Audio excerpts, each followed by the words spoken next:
Assalamualaikum warahmatullahi wabarakatuh. Kami dari kelompok 3 mata kuliah Manajemen Lingkungan Agroindustri kelas RA akan mempresentasikan hasil diskusi kami terkait integrasi sistem manajemen lingkungan dalam beberapa perspektif.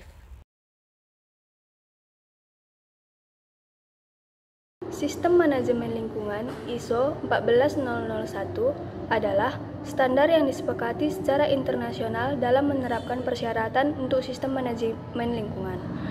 Sistem manajemen lingkungan membantu organisasi memperbaiki kinerja lingkungan melalui penggunaan sumber daya yang lebih efisien dan pengurangan limbah, sehingga mendapatkan keunggulan, kompetitif, dan kepercayaan pemangku kepentingan. Sistem manajemen lingkungan membantu organisasi mengidentifikasikan, mengelola, membantu, dan mengendalikan isu lingkungan secara holistik, seperti sistem manajemen tipe lain yang dikeluarkan oleh ISO International Organization for Standardization, seperti sistem manajemen mutu dan kesehatan dan keselamatan kerja. Sistem manajemen lingkungan menggunakan high level structure yang sama, seperti sistem manajemen lingkungan dapat diintegrasikan dengan mudah ke dalam sistem manajemen yang dikeluarkan oleh ISO. Nah, selanjutnya itu ada faktor-faktor, di mana faktor-faktor ini terdiri atas 6. Yang pertama itu ada aspek lingkungan.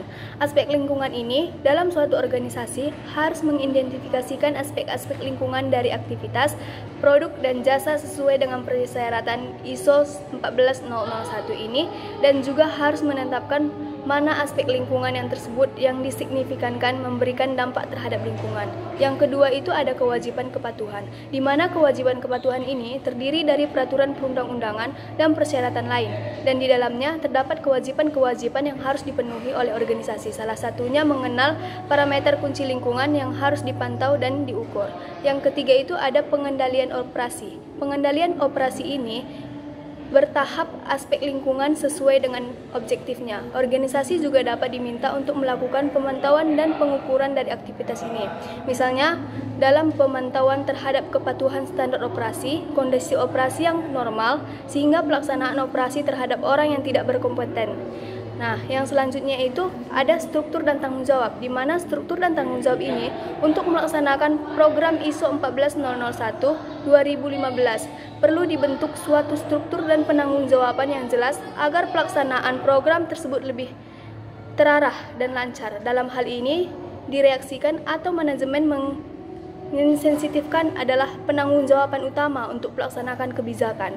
Nah, selanjutnya itu ada komunikasi. Di mana komunikasi ini, sistem manajemen lingkungan ada dua, yaitu komunikasi internal dan komunikasi eksternal.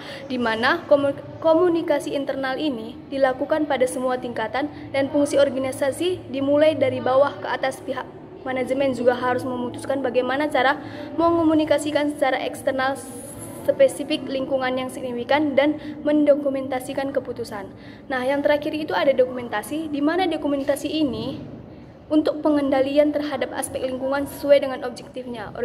Organisasi juga diminta untuk melakukan pemantauan dan pengukuran dari aktivitas ini. Misalnya saja pemantauan terhadap kepatuhan standar operasi, kondisi operasi yang normal, atau pelaksanaan operasi terhadap orang yang tidak berkompeten.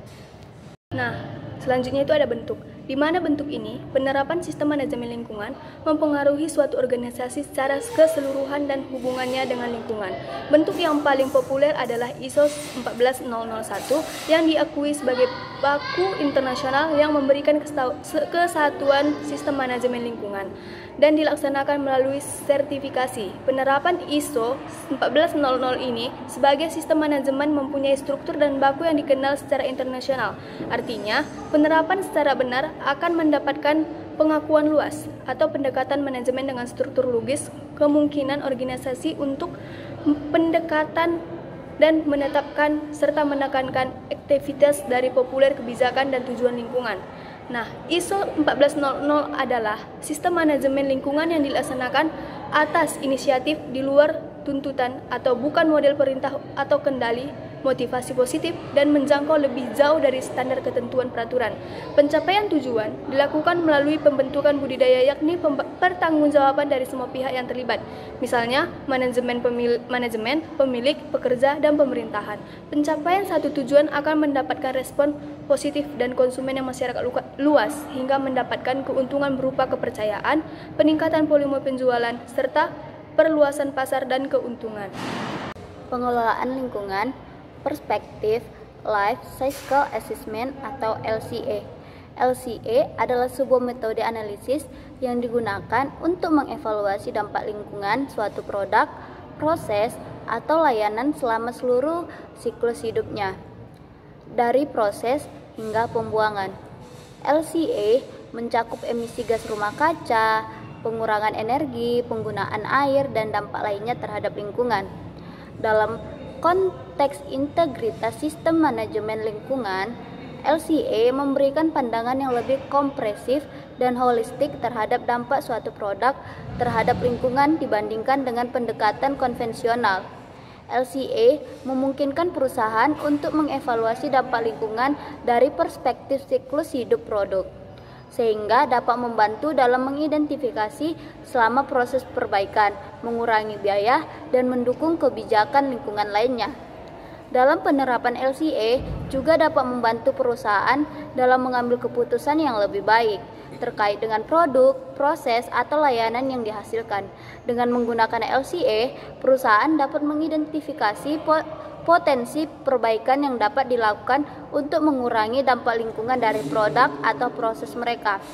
Selain itu, LCA juga dapat membantu perusahaan dalam memenuhi persyaratan peraturan dan meningkatkan citra perusahaan dengan menunjukkan komitmen terhadap lingkungan.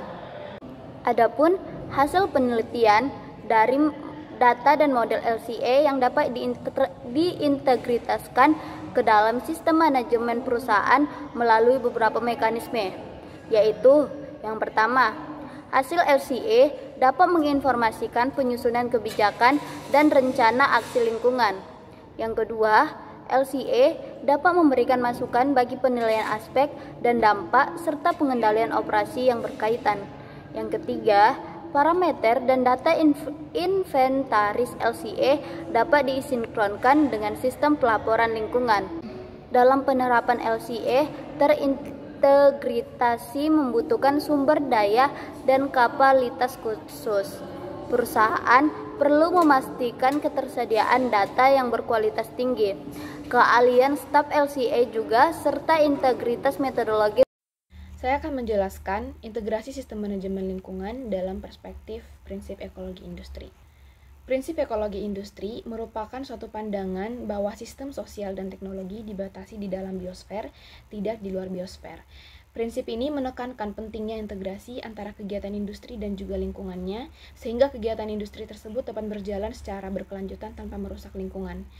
Integrasi sistem manajemen lingkungan atau dikenal juga dengan SML juga mencakup penerapan prinsip ekologi industri sebagai salah satu aspek penting dalam pengelolaan lingkungan secara holistik. Penerapan prinsip ekologi industri juga dapat membantu organisasi dalam memenuhi persyaratan peraturan dan meningkatkan kinerja lingkungan mereka secara holistik. Sebagai contoh, ada dalam sebuah studi yang dilakukan oleh Haryo Santoso mengatakan penerapan konsep ekologi industri dalam agroindustri diharapkan dapat memberikan nilai tambah terhadap produk, meningkatkan efisiensi penggunaan sumber daya, dan mengurangi dampak lingkungan dari kegiatan industri. Pada intinya itu, prinsip ekologi industri sebagai perspektif dari integrasi sistem manajemen lingkungan dapat membantu suatu organisasi dalam mengembangkan strategi pengelolaan lingkungan yang berkelanjutan. Prinsip ini mencakup aspek-aspek seperti penggunaan sumber daya yang efisien, pengurangan limbah, dan penggunaan teknologi yang ramah lingkungan. Dengan menerapkan prinsip ekologi industri, organisasi dapat memenuhi persyaratan peraturan serta meningkatkan kinerja lingkungan tersebut secara lebih holistik dan lebih baik. Pemanfaatan limbah dengan 4R atau Reduce, Reuse, Recycle, dan Recovery. Pengolahan sampah diperlukan untuk menjaga kelestarian lingkungan. Pada dasarnya ada 4 konsep dalam pengolahan sampah, yaitu mengurangi, menggunakan kembali, mendaur ulang, dan memulihkan. Konsep ini lebih dikenal dengan sebutan 4R atau Reduce, Reuse, Recycle, dan Recovery. Selanjutnya, ada metodologi. Apa itu pengurangan atau reduce? Mengurangi sampah merupakan langkah awal dalam upaya pengolahan sampah, yaitu yang bertujuan adalah untuk mengurangi jumlah sampah yang dihasilkan dengan mengurangi konsumsi barang atau bahan baru tertentu. Beberapa strategi pengurangan sampah antara lain model konsumsi berkelanjutan dan memilih produk yang memiliki daya tahan yang lama. Selanjutnya ada penggunaan kembali atau reuse. Penggunaan kembali barang atau bahan dapat mengurangi jumlah sampah yang dihasilkan. Berikut beberapa cara untuk menerapkan penggunaan kembali. A. Isi ulang. Yang B. Menggunakan wadah yang bisa berulang kali dipakai. Selanjutnya ada daur ulang atau recycle. Daur ulang mencakup pengumpulan dan pengelolaan kembali sampah menjadi produk baru. Beberapa aspek daur ulang antara lain adalah infrastruktur daur ulang yang membangun fasilitas daur ulang yang sesuai untuk menangani berbagai jenis sampah.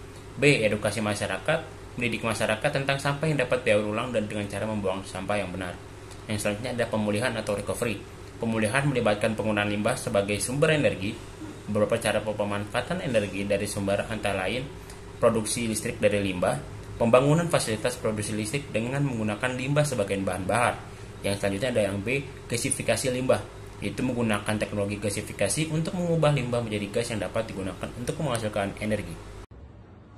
Studi kasus ini dilakukan pada PT Freeport Indonesia di Kabupaten Mimika, Provinsi Papua, di mana pasir sisa tambang diendapkan dan dibuang melalui sungai.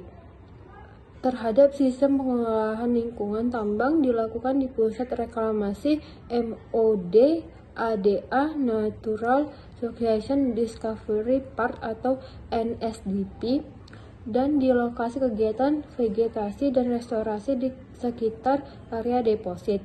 Kewajiban perusahaan pertambangan untuk melakukan reklamasi pada masa operasi penambangan diatur dan di dalam Undang-Undang Nomor 41 Tahun 1999 tentang kewajiban pemegang izin pertambangan untuk membangun kembali wilayah bekas pertambangan.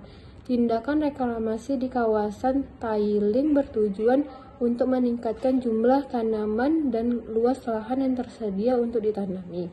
Upaya pelestarian lingkungan hayati melalui vegetasi pada tambang dilakukan dengan menanam berbagai jenis tanaman, perkebunan, dan kehutanan untuk meningkatkan kesuburan tanah. Perusahaan pertambangan juga memelihara lingkungan fisik di area deposit MOD ADA, dan aktivitas utama adalah produksi brojong berisi batu dan atau kawat yang dipasang sebagai penahan limpasan tiling. Terima kasih. Selanjutnya critical thinking. Di sini ada yang pertama pengolahan limbah tambang. Limbah tambang itu ada 3 jenis, yaitu limbah cair, limbah padat, dan limbah gas. Ketiganya memberikan dampak negatif terhadap lingkungan dan keseimbangan ekosistem alam. Antara lain dapat menyebabkan kesehatan manusia dan sangat membahayakan kehidupan hewan maupun mikroba. Selanjutnya ada pemanfaatan lahan bekas pertambangan, reklamasi untuk lahan pertanian dan kehutanan. Daerah bekas pertambangan pada umumnya menjadi tandus akibat adanya kegiatan pertambangan. Hal ini tentunya menyulitkan tanaman untuk tumbuh sehingga lahan tersebut harus diolah terlebih dahulu. Dengan mengolah lahan bekas pertambangan dapat meningkatkan kualitas tanah dan mengembalikannya menjadi normal, meskipun tidak sempurna sebelumnya. Dengan menanam buah untuk menarik perhatian berbagai hewan seperti burung dan kelelawar.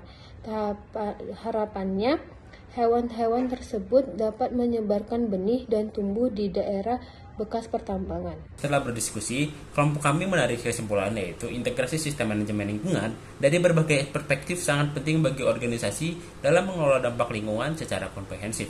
ISO 14001 memberikan kerangka kerja komprehensif untuk implementasi SML yang mencakup aspek perencanaan, implementasi, evaluasi, dan perbaikan berkelanjutan. Sementara itu, Life Cycle Assessment atau LCA memungkinkan evaluasi dalam lingkungan secara menyeluruh sepanjang daur hidup produk atau layanan. Penerapan prinsip ekologi juga merupakan bagian integral dari SML, yaitu menekankan pentingnya integrasi antara kegiatan industri dan pelestarian lingkungan. Selain itu, pendekatan 4R dalam pemanfaatan limbah yaitu reduce, reuse, recycle, dan recovery berperan penting untuk meminimalkan timbulan limbah dan dampaknya terhadap lingkungan. Studi kasus pada sektor pertambangan menunjukkan bahwa meskipun telah ada upaya pengelolaan lingkungan, aktivitas pertambangan masih memberikan dampak negatif yang perlu ditangani, seperti masalah limbah dan kekurangan ekosistem. Oleh karena itu, integrasi berbagai perspektif dalam SML diperlukan agar organisasi dapat mengolah dampak lingkungan secara holistik dan berkelanjutan. Sekian dari diskusi kelompok kami, kurang lebihnya mohon maaf. Wassalamualaikum warahmatullahi wabarakatuh. Selamat malam.